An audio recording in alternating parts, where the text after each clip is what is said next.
Good morning, and welcome to another episode of Let's Talk Motivation with Mommy's Tea Time, where we inspire and empower moms to manifest the life that they want.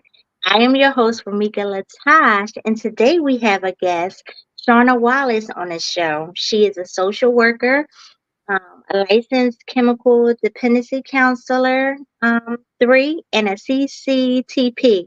She is the CEO of 3E Consulting and Training Solution.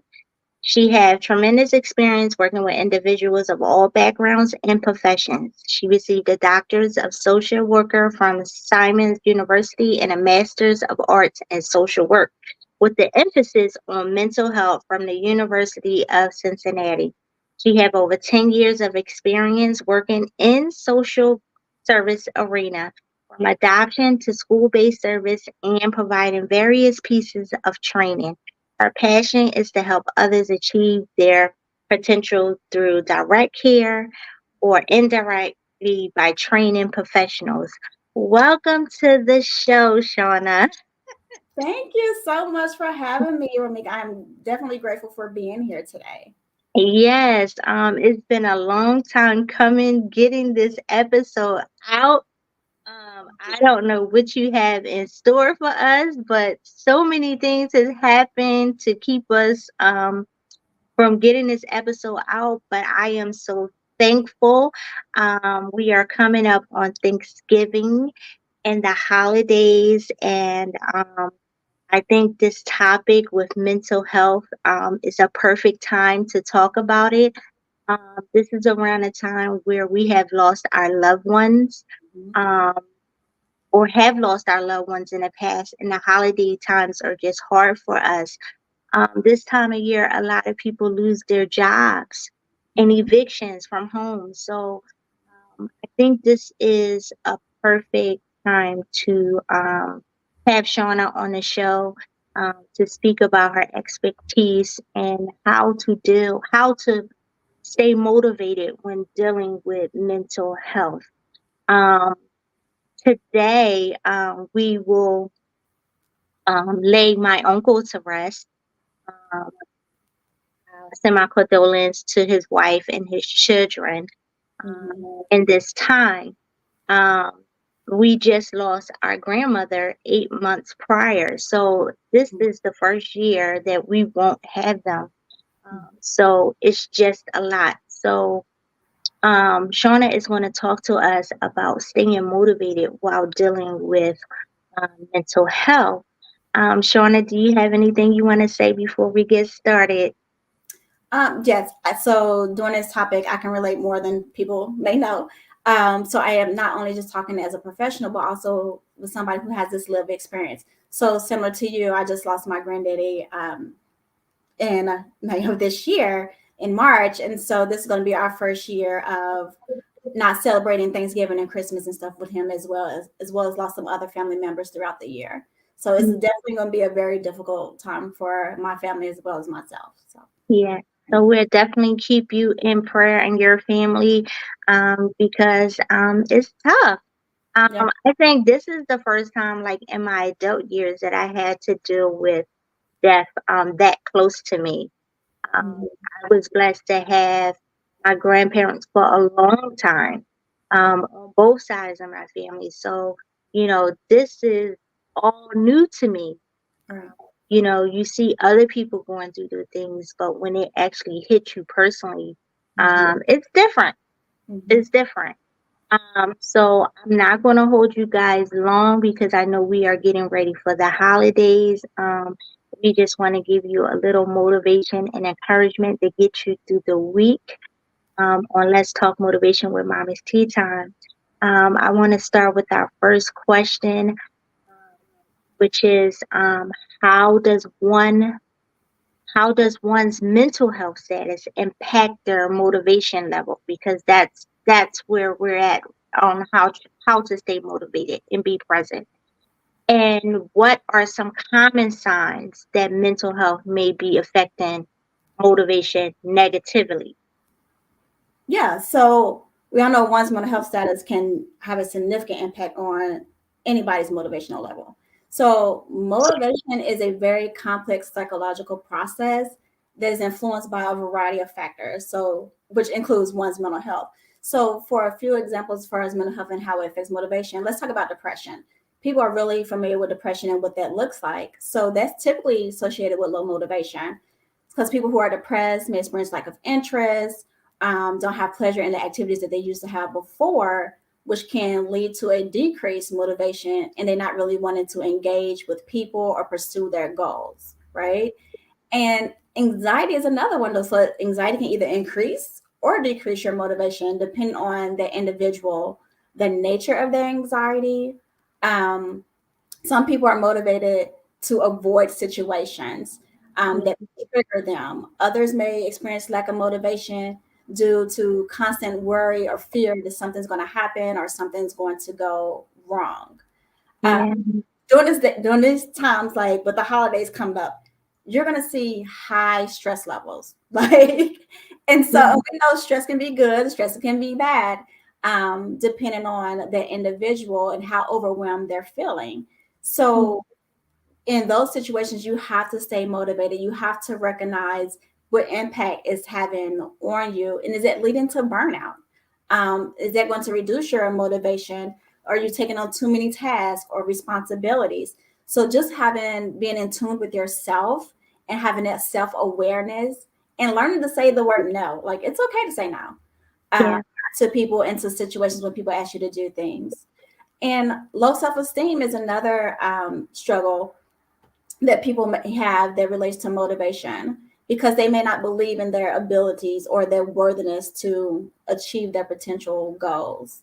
And so the list can go on. And some of the ways that you can help with your motivation is like seek help, seek a therapist. And if you need to, medication as a last resort to kind of help you deal with any side effects or conditions that you may be having as it relates to mental health and your motivation. Now, granted, I don't want to say just because you have a down day or you feel today you're not really motivated to do anything means that you have a clinical diagnosis. That's not the case, because we've all experienced some type of depression on some level, anxiety on some level, stress on some level. So just being aware of that and seek help, like support your family, your friends, having those conversations will also assist in like trying to motivate you. But the worst thing I think a person can do is really isolate themselves from the world. And so it's important to recognize the relationship between mental health and motivation and how it varies from person to person. That's what I was getting ready to ask you, because a lot of times around this time of the year, people will isolate themselves and they will cut people off. And I feel like, I'm not a professional, but I feel like personally, just through experience, I think that's the worst thing you can do. Yeah. Because I feel like the mind is powerful. I feel like when you isolate yourself, you start to put these stories in your head that's not even true. Oh, they're not messing with me like that. Oh, they're treating me this way, or they favor this person, or they start making up all these scenarios that's not even true, because they're isolating and are closing their self. So They I keep did. going down a rabbit hole. Yeah, absolutely. Yeah, yeah. So I just say, like, when you're going through, I feel like you said, reach out to someone, family member, counseling, something, because I feel like when you talk it out, it helps. Holding it in is just makes it worse. That just, I think, amplify the depression, the anxiety, and all the other things that you named, because you're holding all of that in. Right. Yeah, so I definitely wanted you to touch on that isolation, because I just don't get that. I think that's what most people do. They isolate you, and they isolate, and they think that everybody is against Right. And so, granted, them. some people do need that time away, and that's okay if you those individuals need time. But like, set a time limit. Like, you know what? Like, I need a break from people because I just need to sit with my emotions and my thoughts and where I'm at. But Okay. but it's important not to stay there. Right. Yes. So if you need 5, 15 minutes, okay, go have that time, because everybody needs that time to themselves. And Yes. that's fine. But don't stay there. Make sure you're able to come back at it, or have a friend like, hey, if you ain't heard from me in like 15 minutes, reach out to me to make sure like I'm coming out of it. Like, I need to come back Yes. into the reality and check in with Yes. people. So yeah. Yes. Yeah, it's just like snap out of it. It's been a couple of months now, or it's been a year now. Like, come on, life is too short. People are dropping like flies. To be holding on to certain things that really could be dealt with. And I try not to be insensitive because I'm not insensitive. I just maybe I need to choose my words a little bit better because this is how I deal with it. It's like, okay, get over it, deal with it, and get over it. And when I say that to other people, I think it comes off as being insensitive. Right. So, how would you um, approach someone in trying to help them to kind of like snap out of it? Yeah, so we definitely want to stay away from the language of get over it. Forget about it. Because they can be triggering for some folks. And because you have to realize like mental health and the healing process, especially when grieving, is different from everybody. And Yeah, nobody's process is the same. So we yeah, have to be mindful of that because there's no such thing as getting over it. Because let's talk about grief, right? Because obviously we have a lot of death going on in our families between the two of us. yeah. And so you can't be like, oh, like that person passed like a month ago, like you should be over it by now, or 6 months ago, you should be like, no, because you're gonna have those memories, you're gonna have those anniversary dates, whether it's birthday, whether it's Father's Day, Mother's Day, Christmas, whatever the situation may be, where you're gonna think about that person and you're gonna have some type of feelings of sadness or loneliness and stuff, whatever. But then you're able to move past that. So it's not dismissing somebody's thoughts or feelings or how they're navigating that is like trying to figure out what is best for the individual, what steps or resources do they need to help them move forward. And that's something that they're going to have to tap in to themselves because unfortunately, to be honest, some people like that misery. Some people like that pity and want to hold on to that. And that can be for many reasons. That can be from guilt. That Okay. can be from shame or not saying certain words before that person died. Because somebody could say, I hated you. And that was the last thing they said to that person. So Yeah. that person is going to struggle a lot harder to transition and to be more accepting of that person's death because of the relationship they had or the last words they said to that person. So Yeah. it's really different. So yeah. Or guilt of not even speaking to that person Right. and then that person passes away, Mhm. or even just childhood trauma. Yeah. Topic that's dear to my heart is abandonment. um, Mhm. and um, I feel like I need to work better in communicating with my siblings when overcoming abandonment because, okay, I've overcome it and I'm able to talk about it, but because they're not where I'm at, I Mhm. think they feel that I am insensitive to how they feel, Mhm. or I got a better deal in life than they did. And my thing is choices. Everyone have choices. Either you hold on to it or you let it go. Like this is really helping me. Like, thank you, Shauna. This is really helping me because I'm dealing with this personally in my family. So I need to know how to speak and how to communicate when people are dealing with these mental issues, as Mhm. far as like depression, being unmotivated, and um, I don't know. I think I just need help with that. Like, I'm passionate about it. I feel like I'm coming from love, but I think I'm doing damage. So, Ramika, and that's a great point that you just said because the best thing you can ask a person is, how can I support you? Right? Yeah. Because we all need support differently. And what I've noticed, like even in my personal life and my professional life, is that sometimes we think we're supporting the ones that we love, and we're really not because we never actually taken the time to ask them, how can I support you?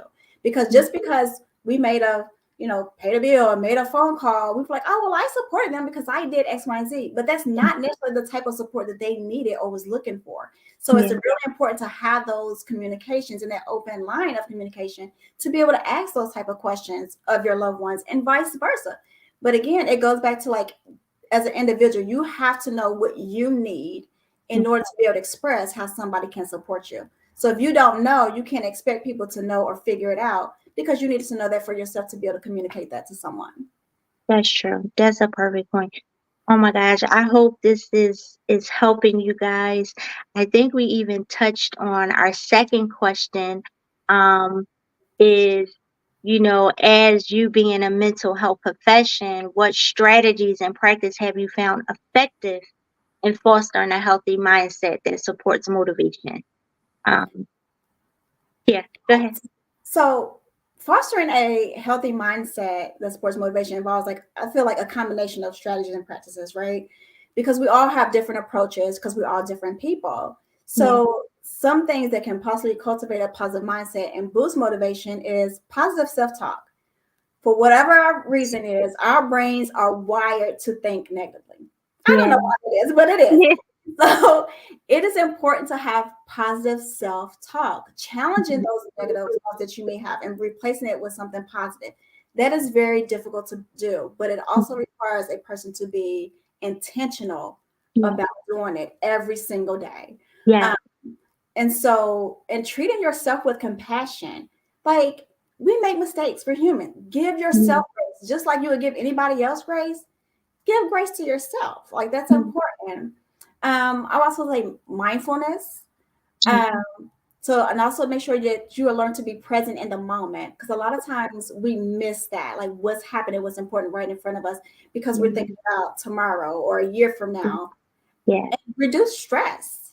yeah, Exercise regularly. That's a big thing. I struggle with that because I'm not a person that exercises, but I'm gonna do better yeah, right? because I know the importance of it and the benefits of it, and Mhm, it's going. And yeah. visualize like your success, the benefits of achieving your goals, and this can reinforce your commitment and motivation to achieving those. Yes, that was like so perfect. If we can just try to redirect that negative thinking and replace it with positivity, and that's what I do every day. Because I'm not perfect. Dealing with childhood trauma and grief or whatever, you still have to motivate yourself every day because some days you just may not just feel like being positive. You feel like being sad today because so it's a fight every day. Mm-hmm. Um and I love that you said be in the present, because a lot of times we're always looking back. A lot of times we can't change, well, we can't change the past. It already happened. Right. The only thing that we can do is just deal with it and move forward. But a couple of episodes back, Mm-hmm. we talked about living in the now and being present. And I brought up, I was looking at some old pictures of the kids, and we're always taking pictures, and we were out somewhere, and I was looking at this picture, and I was like, I don't remember this day, and Mm-hmm. it kind of like got to me because it's like you didn't remember this day because you're so busy worrying about what you got to do, what you didn't do, or you just got so many things going on in your mind that you're not living in that moment. So I vowed to myself in 2023 to just live in the present and just embrace the now. So I love that you brought that up because those were like great points. So listeners, so I'm glad that I hope that you're taking notes because this is really good. This is really good. I'm excited and happy about this topic because it is so needed. It is so needed. Um, many people struggle with maintaining motivation during challenging times. What advice would you give our listeners and how to stay motivated in facing mental health difficulties? We just probably really talked about that too. 'Cause we Yeah, just, I just rattle on. It's fine. No worries. we're just like all in it, like diving in it. All right, let's see. Let's go to the next question because, the professional. Yeah, let's talk about the professional workplace. In the context of workplace mental health, because God knows I'm Yeah. not in the office anymore, but when I was in the office, oh my gosh. Um, what roles does motivation play in creating a positive and productive work environment? How can employees support their employees in this regard? So yeah, so we all know motivation is definitely crucial in the workplace, and so it's important to have for employees to be positive as well, employers to be in positive, because that also helps them because they increase productivity, right? Yeah. And so when the employee is motivated, they're typically more engaged, they're committed, they're Mhm. enthusiastic about going to work. It's not like, oh, I gotta go to work today. Like I hate this job. So in turn, that improves like job satisfaction and better overall workplace morale. Yeah. For employers, like I love the fact now a lot of companies are having options for EAP, right? So therefore the employees can get like 12 sessions for free if they need to see a therapist and stuff or whatnot. And they actually provide them and link them to a different counselors that they need. And so it's also important for them to provide clear expectations. Like, Yeah. what does that employee need? What are they expected to do for their job? And what are the goals and performance look like? Yeah. Offer opportunities for development. Offer like downtime, like, okay, this month we're going to have a topic about motivation or Yeah. about stress reduction, and having somebody come in and talk to them about that. What does that look like, and how can we shift that from the workplace? Yeah. Recognizing and rewarding performances. I know a lot of people are like, I don't need to be recognized, because they're usually embarrassed or don't want to be pointed out. But even if it's a simple pat on the back, like kudos, like, Yeah. I saw you did this today.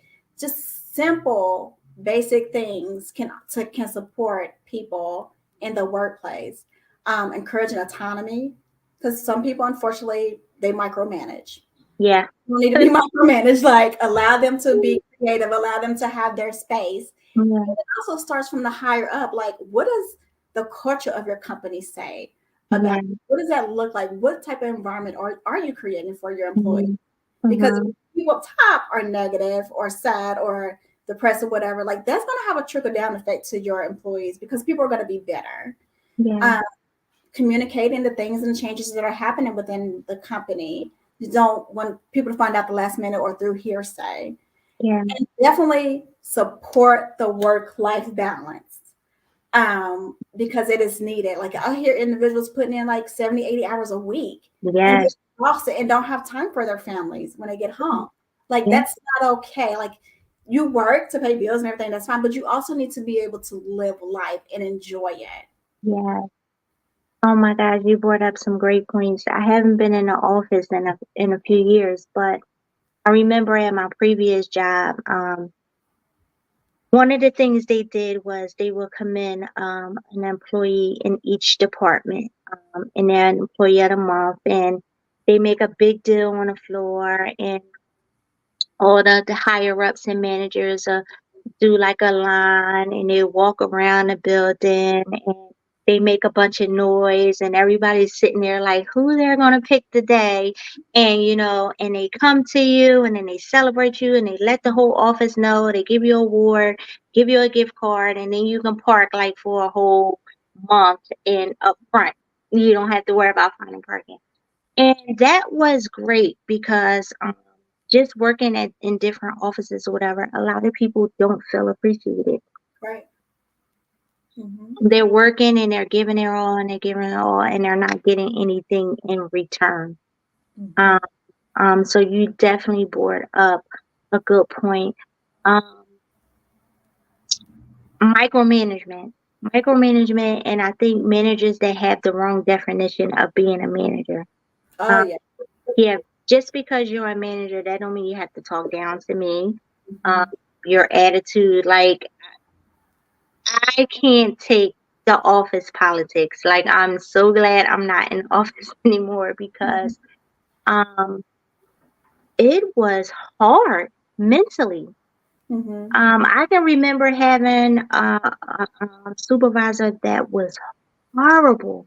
You talk about micromanagement, horrible the way they talk to you, send you nasty emails in the morning. I mean, just awful. Um, and then you're nervous, you're scared to go to HR or say anything because you don't want to lose your job. So now you're putting up with this, I say office abuse. Mm-hmm. Yeah. This office abuse on top of dealing with your personal issues at home. Like you said, you're already working all these hours, and then you don't have time with your family, and you have, things that's going on in your family too, and then you have to come to work and deal with that too. So, Right. I love that you gave, you know, how to create a positive, productive work environment. And I'm glad that some of these companies are taking on to that because that is important. It definitely is. I know some workplaces, they have like little areas where you can just go and just have a mental breather. It's just a room um, with nothing, where you can just take a nap or, just hear yourself think for a little bit. So I'm just glad that that's being acknowledged in the workplace. Yeah. Um, are there any specific self-care or coping techniques that you recommend for individuals who want to enhance their mental health and in turn their motivation levels? Yeah. So, unfortunately, as a therapist, I'm always going to recommend therapy. Yes, yes, Because I think it's still like this negative kind of thing, like the stigma around like seeking help. yes, Okay to seek help. Like there is yes. nothing wrong with asking for support or just Mhm. go talk to somebody. And I tell people, even as a clinician, like the best clinicians have a clinician, they have a therapist, right? Yeah, Because you're taking so much, like I may not be clinically diagnosed with something, but I still need somebody to like talk to work things because life happens. yeah. And it doesn't discriminate against any of us. Mhm. So go to therapy. It's okay. It doesn't mean you have to be in therapy for the rest of your life. It can just Yeah, be for a couple of months or whatever it is that you need. yeah, And if you are an individual that truly suffers from mental health issues and the motivation is way down to like you can't shower, you can't eat, and things like that, you might need medication. And that's okay too. yeah, Because I think a lot of times people don't realize. I try to put it like this: like just somebody who is a diabetic and they have to have insulin to help keep move their sugar levels out. Somebody who has mental health needs medication to help level out their brain chemistry and things that's going yeah, on. That's okay because just yeah, like you would treat diabetes, you would treat a mental health the same way. yeah, Um, and decide like what lifestyle changes are you going to make?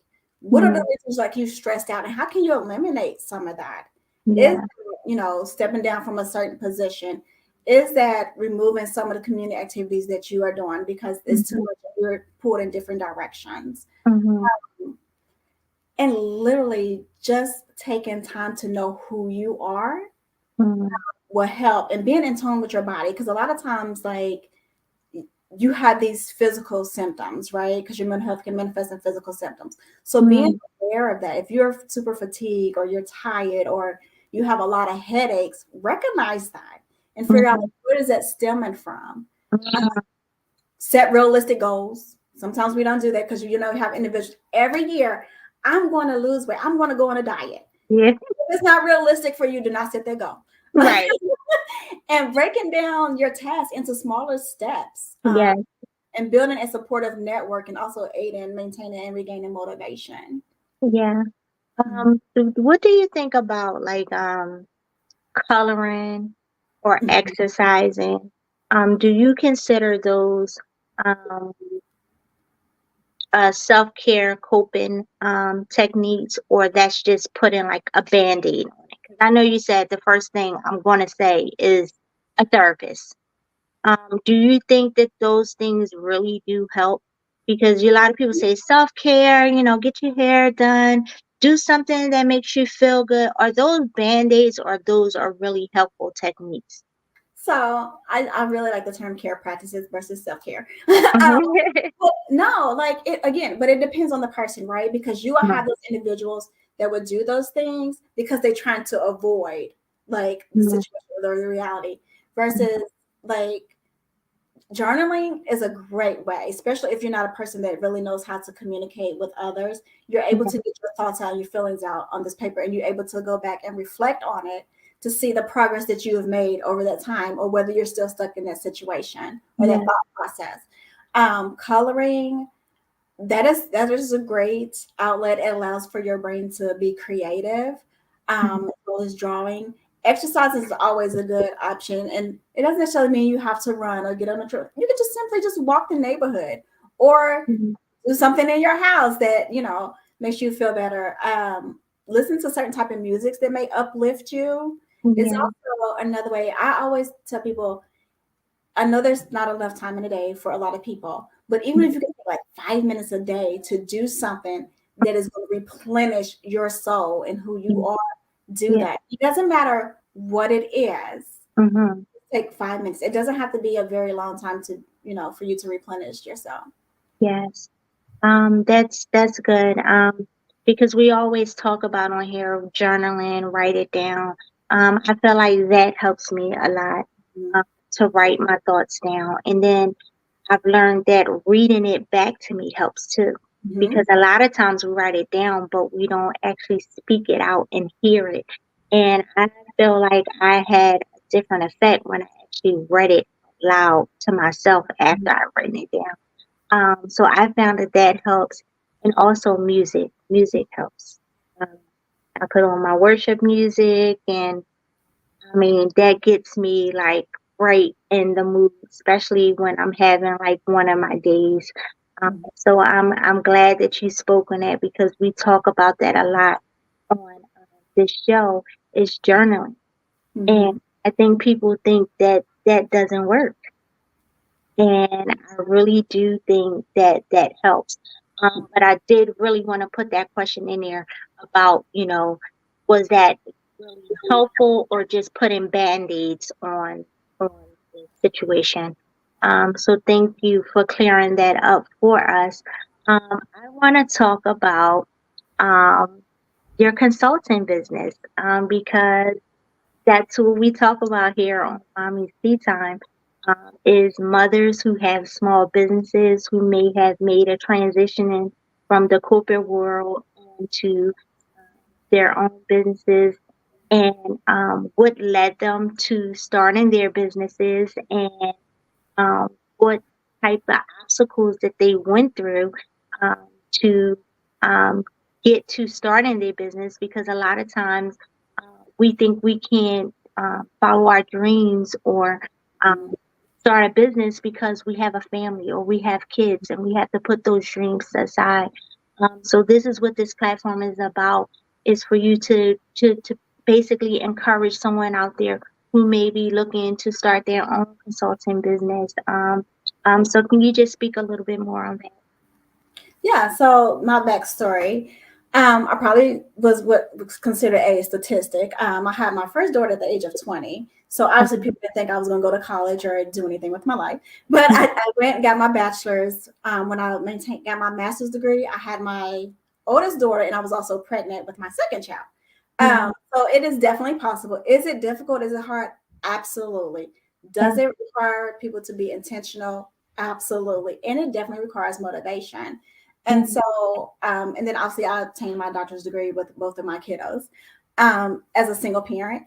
yeah, And so, but part of the reason why I started my business is like my oldest daughter, where I was like, Mom, like, I don't have anybody to attend my track meets, or I don't have anybody to do this. And I'm like, listen, I'm going to choose my kids over any job at the end of the day. And like, so I got to do something different. And I'm yeah, like, what does that look like? And what is my passion? And what skills do I have that I can contribute and give back to the community at the same time?